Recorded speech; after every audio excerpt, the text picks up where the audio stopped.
23rd last seed, day 7 in Solstheim.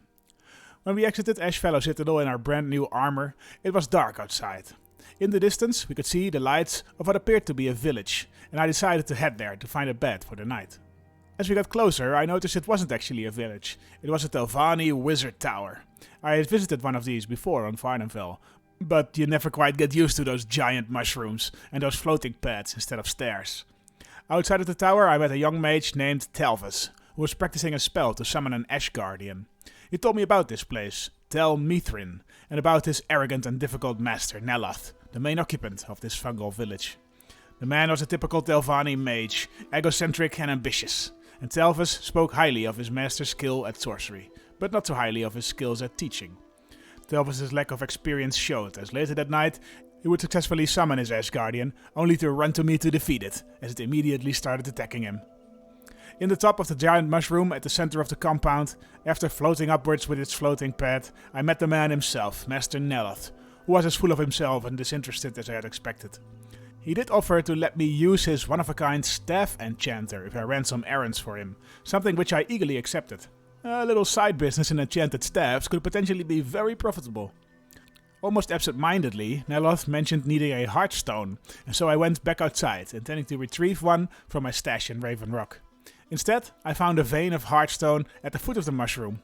I brought a stone back to Neloth in a matter of minutes. Easiest gold I ever made. 24th last seed, day 8 in Solstheim. Neloth next asked me to find his steward, Verona. When I knocked at the door of the steward's quarters, no one answered, so I decided to pick the lock and head inside. There was nobody there, so I decided to make use of the empty bed to get a few hours of sleep. When I woke up, I asked around, and the local alchemist told me Verona had gone to Raven Rock to pick up supplies. I will keep an eye out for her when I get back there. I hunted some netches just outside of Tel Mithrin. The massive floating beasts were difficult to slay, but I had the high ground, and after dozens of arrows I had taken down a pack of them. A mother, a father, and 2 children. I felt a little bad, but I needed the jelly. But before heading back to Raven Rock, I took a little detour, back to the partially frozen lake and the Reeklings of Thirsk Meat Hall. I gave their prize boar, bilgemak, some ashhopper meat and some venison I had liberated from Neloth's kitchen. The beast seemed pleased with my little offering and followed me back to the meat hall, where it was welcomed by the big group of Reeklings standing outside. Inside the meat hall, the little chief was pleased and immediately gave me another task, to gather a few hands of Scathecrow, what he calls ratgras. I don't know why I put up with taking orders from this little creature. I guess I just want to see where this strange detour will lead. I also grabbed some meat for Thirsk's former residents, the Nords, in their little camp by the sea. Elmus, the man who had asked me to bring him the meat, seemed elated and paid me no less than 600 gold. I guess these Nords really did have an easy time of it. Conveniently, the camp was surrounded by dozens of Scathecrow plants, and I quickly gathered plenty of it before heading back to the Reekling chief. He asked me a final thing: to aid him and his little blue flock in defending their newfound home against the Nords. I would have a choice to make in the coming days: help my curious Reekling friends, or help my Nord kin. Surprisingly, it was a tough one. I mulled it over while on the long trek back to Raven Rock. I met a blabbering madman in front of the town gates, who spoke in tongues and riddles about knowing and dreaming too much. With what has happened to me on Solstheim so far, I wasn't convinced the man was actually mad. That is, until he attacked me. In Raven Rock, I handed the Net's jelly to the alchemist, who gave me 2 of her finest potions in return. I took them gratefully. These would get me out of some scraps for sure. Next, I headed to the council chamber to talk to second councillor Arano, who was eager to hear the news about what had befallen the conspirator Vendel Ulen at Ashfellow Citadel. I could see a weight fall off of him when I told him the good news. Vendel Ulen was slain, and the conspiracy against Councillor Morvain and House Redoran was over.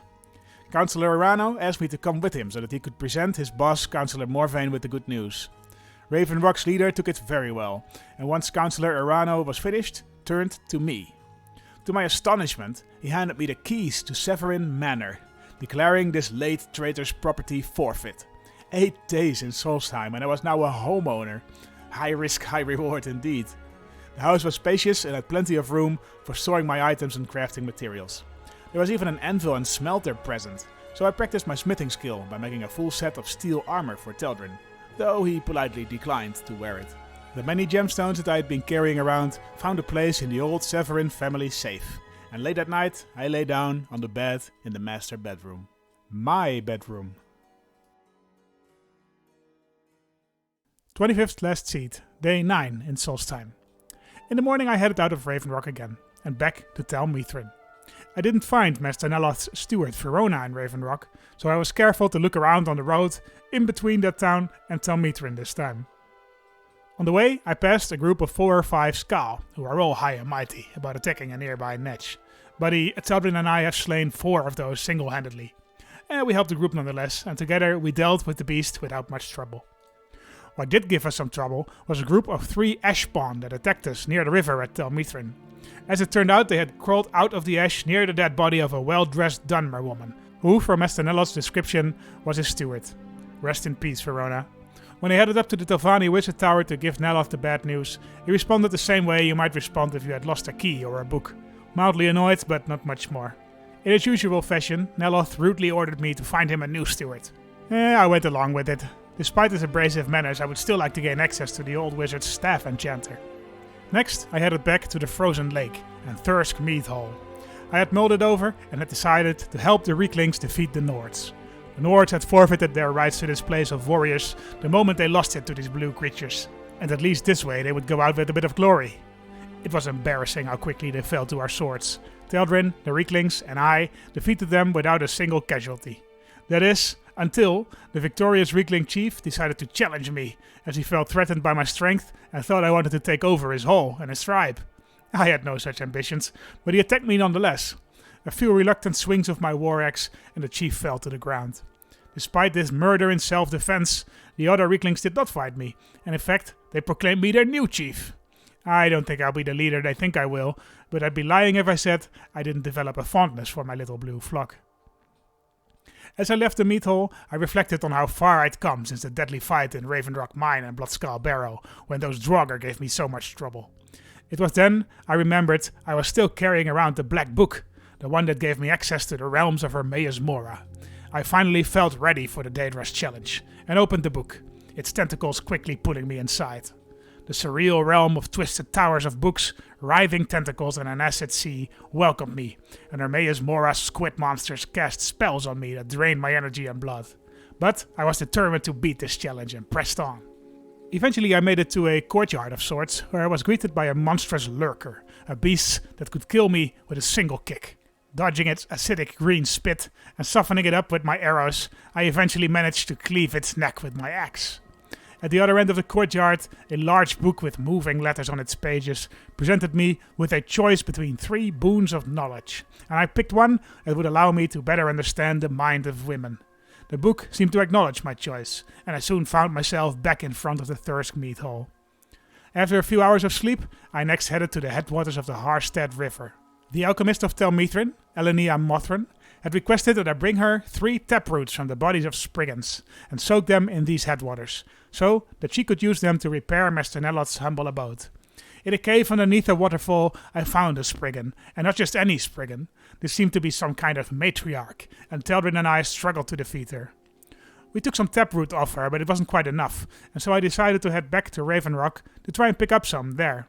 On the way there, I met a man named Drovas Relvi, and impulsively I asked him if he would like to become Neloth's new steward. To my surprise, considering Neloth's abrasive character, Drovas was eager for the opportunity. One problem solved. Back in Raven Rock, it turned out the Severin Manor was well stocked with all kinds of alchemical ingredients, including taproots. I quickly made my way back to the Harstead headwaters, defeating a small bandit camp along the way. I then soaked the taproot in the ice-cold, crystal-clear water and headed back to Elenia and Tel Mithrin. She instructed me to plant some of the taproot in a weak spot in Neloth's main room, which I duly did, happy to help preserve this fascinating structure for posterity. I also talked to Neloth and his new steward Drovas, who had apparently beaten me here. While Neloth was of course impossible to truly please, I could tell through the biting disdain that he was thankful for my help. He even casually dropped that I could use his staff enchanter if I wished. Great, good to know all these errands weren't for nothing.